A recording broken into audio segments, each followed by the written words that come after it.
مساء الفل.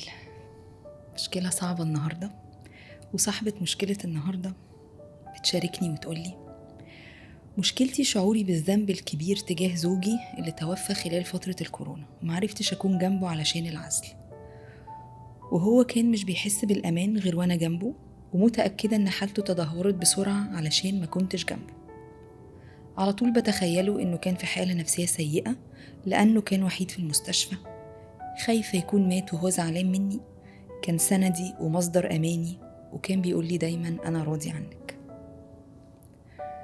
حاسة بوجع رهيب رهيب رهيب في رسالة حضرتك. ربنا يصبرك ويربط على قلبك يا رب. الفقد عن بعد أصعب بكتير من الفقد عن قرب. زي ما حد مثلا يتوفى حد من أهله وهو مسافر وملحقش إن يكون موجود، حزنه بيكبر وتخطيه لمراحل الحزن أو الحداد بتبقى أصعب من إخواته اللي كانوا موجودين وحاضرين. وشوفنا للأسف وقت الكورونا حالات كتير جدا باختلاف العلاقات، سواء زوج أو أب أو ابن أو أم، وشوفنا شعور العجز عن إن أنا أكون جنب حبايبي في آخر أيامهم لأنهم معزولين، وبالتالي ده كان أصعب بكتير جدا جدا من الحزن على فراقهم. ولكن عايزة أشارك حضرتك نقطتين في رسالتك. أول حاجة، عايزة أراجع معاكي شعورك بالذنب ده شعور حقيقي عن تقصير حقيقي، أو كان في حاجة في إيد حضرتك ما عملتيهاش، ولا كنتي عاملة كل اللي عليكي وما فيش حاجة نعملها غير إن إحنا نستنى بعيد عن العزل وندعي لحبايبنا؟ ولا الشعور بالذنب ده سمة من سمات شخصية حضرتك، وبالتالي في موقف كبير وجلل زي ده كبران جدا معايا الشعور بالذنب؟ ده حاجة محتاجين نراجعها سوا. هل الشعور بالذنب ده عن حاجة حقيقية احنا ما عملناهاش، ولا أنا بميل دايما إن أنا أشعر بالذنب؟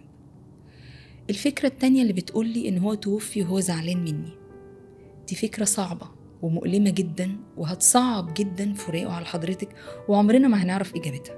فدي فكرة مش نافعة. الأنفع بكتير إن احنا نتمسك برسالة حضرتك إنك بتقوليلي كان بيطمن وأنا جنبه دايما، كان دايما يقول لي إن هو راضي عني، وده بيبين قد إيه حضرتك كنتي سكن وأمان وزوجة رحيمة وقريبة.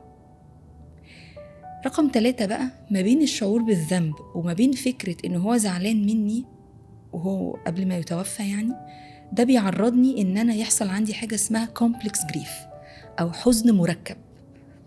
فبدل ما أنا أكتفي أصلا بتقل حزني عليه الطبيعي، يتركب الحزن عندي ويتعقد من حيث الوقت ومن حيث إن أنا أعدي بمراحل الحزن الطبيعية لما الفكرتين دول راكبين معايا على كتافي كمان. فده يعطلني عن إن أنا أستمر في حياتي بصورة طبيعية، وده أكيد اللي زوج حضرتك ما يتمنهوش. يعطلني ويحبط عزيمتي عن إن أنا أروح له، أزوره، أتكلم معاه، أدعي له، أتصدق. فالأولى والأنفع إن أنا أنزل الفكرتين دول على كتافي، لأن هم مش نافعين وهيعطلوني عن إن أنا أكون جنبه في الدنيا لحد ما ربنا يا رب يجمعكم مع بعض في الجنة بإذن الله. والله أعلى وأعلم.